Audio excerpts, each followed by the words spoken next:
Hello again, everyone. Welcome to Washington Gun Law TV. I'm Washington Gun Law President William Kirk. Thanks for joining us. Oregon.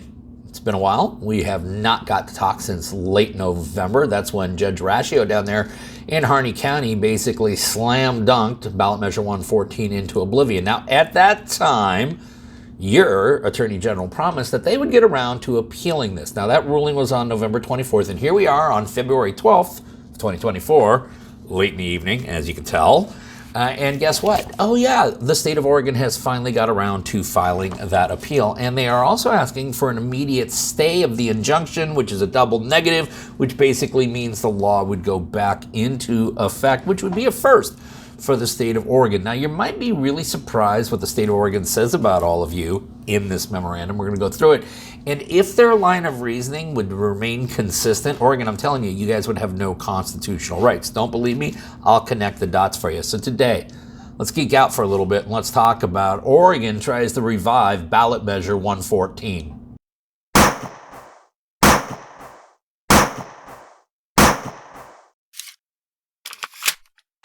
Okay, so the case we're talking about today is Arnold v. Kotek. We have talked about Arnold v. Kotek numerous times. We've talked about Ballot Measure 114 many, many times. At the time that it was passed, it was absolutely the most atrocious piece of civilian disarmament legislation that had ever been passed in the United States. Good news, Oregon, along came the state of Illinois, as well as the state of California, and so they have since lapped you, but this is still an absolutely terrible piece of legislation. In addition to requiring pre-purchasing licensing, that is government's permission before you could then go exercise a constitutional right, it also had a high-capacity magazine ban. Now, as we know, this law was enjoined right from the get-go down in Harney County. It went to trial.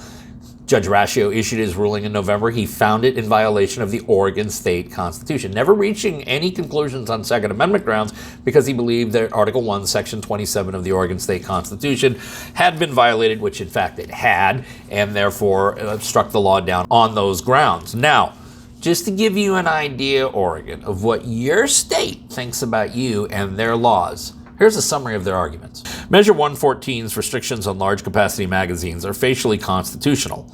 Large capacity magazines are not arms protected by Article 1, Section 27 at all. Okay, you get that? That your equivalent in your state constitution of your Second Amendment does not even protect magazines. They also state they are not themselves weapons, and their functionality derives from innovations and military developments that emerged decades after the adoption of that constitutional provision in 1859. Okay, so first time of many that they're going to say that because they weren't in existence at the time you ratified your state constitution, they're not even protected by it. I want you to remember that. Now, here's what else the state of Oregon says. The magazine restrictions are also reasonable, which is all that case law requires. The law seeks to forestall rising gun violence, and the restrictions reasonably relate to that stated aim.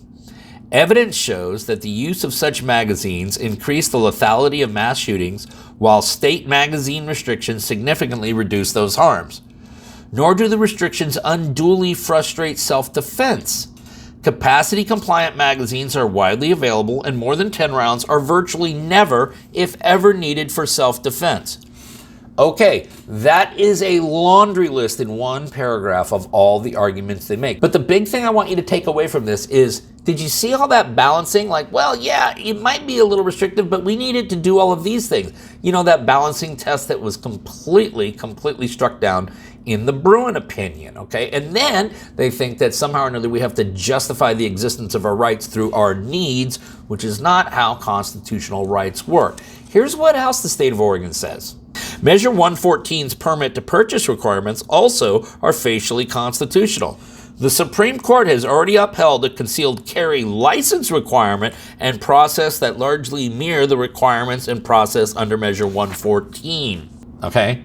So the state of Oregon is saying that because we already have a concealed carry license, we can also mandate a license for you even to possess a firearm or to exercise a constitutional right. And then, just to make sure we wrap this all up with a big ol', hey, we still need to do a balancing test bow, they state this. Finally, the equities weigh heavily in favor of a stay.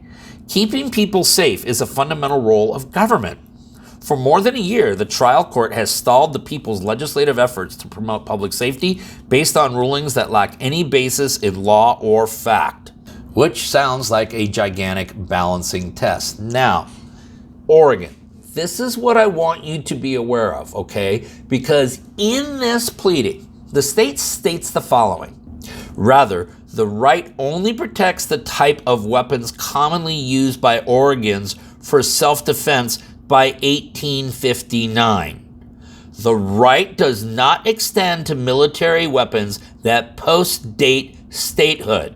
But Oregon, this is your concern, is if that line of reasoning is consistent in your constitutional interpretations, then the only form of communications that would be protected under your First Amendment equivalent would be those that existed in 1859.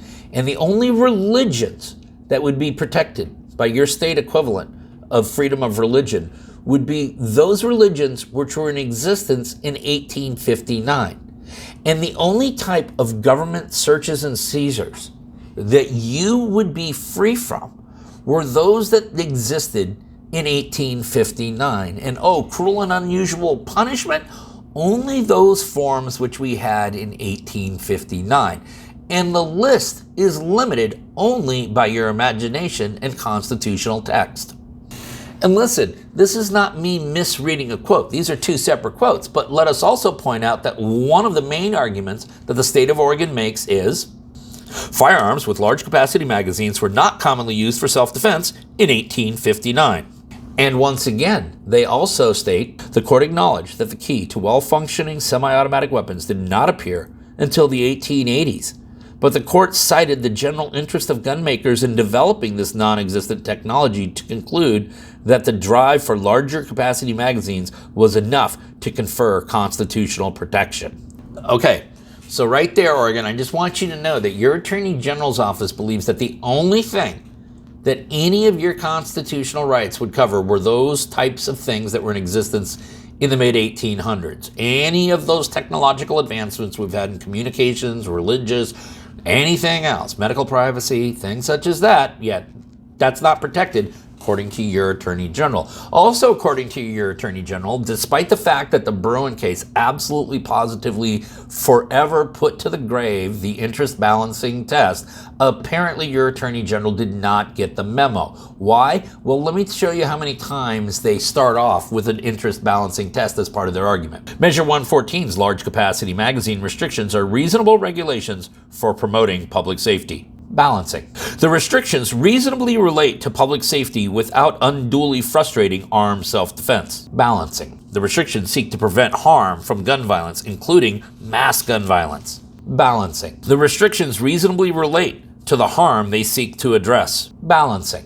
The restrictions do not unduly frustrate armed self-defense. And once again, balancing. Now, the state also takes exception to Judge Raccio's belief that this statute actually bans all magazines. And the reason for that is that Judge Raccio believes that the terms in the definitional section of this ballot measure, which state, or a kit with such parts that has an overall capacity of, or that can be readily restored, changed, or converted to accept more than 10 rounds of ammunition. And so what Judge Raccio wisely points out, he probably understands firearms better than anybody that's currently working for the Oregon State Attorney General's office, is that any magazine which is plugged can, of course, be unplugged. And let me point out that currently the ATF believes that chunks of aluminum, which are readily restorable to a functional firearm, constitute a firearm. Why not then would a magazine that could be readily restored to a high-capacity magazine be excluded under this bill as Judge Raccio interpreted? And then finally, Oregon, perhaps the most offensive part of Ballot Measure 114 was this whole license to purchase. That is, you have to demonstrate your worth, you have to demonstrate your proficiency, and you got to get government's permission before you could exercise an inalienable right. No other inalienable right works like that. Now, how could the state of Oregon possibly justify this? And let us also point out that the state of Maryland has already struck down a similar provision. Well, they say that, hey, listen, we already give out concealed carry licenses, and since we give out concealed carry licenses, that means we can also just do it on licenses to possess. Don't believe me? This is their exact words. Plaintiffs next challenge the facial constitutionality of Measure 114's permit to purchase requirements. That challenge is foreclosed by the Supreme Court's decision in Christian. There, the court held that requiring a license to carry a loaded firearm in public was facially constitutional because the restriction was not a total ban on carrying a firearm for self-defense. Instead, anyone who acquired a license to carry a concealed handgun was free to do so.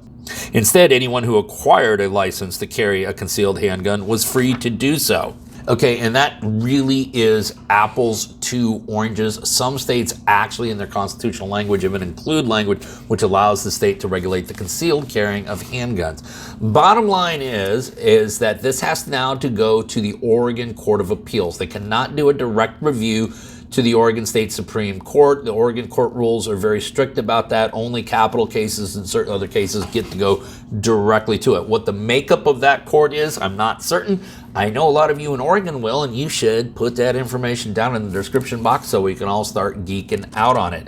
This is going to be really, really interesting to see what happens, especially as we see all these other tide shifting and other similar types of litigation nationwide. The case, once again, Oregon, is Arnold v. Kotek. We will link up the Attorney General's opening pleading so that you can geek out on for yourself and you can see what your Attorney General thinks about all the lawful and responsible gun owners in the state of Oregon. Not good.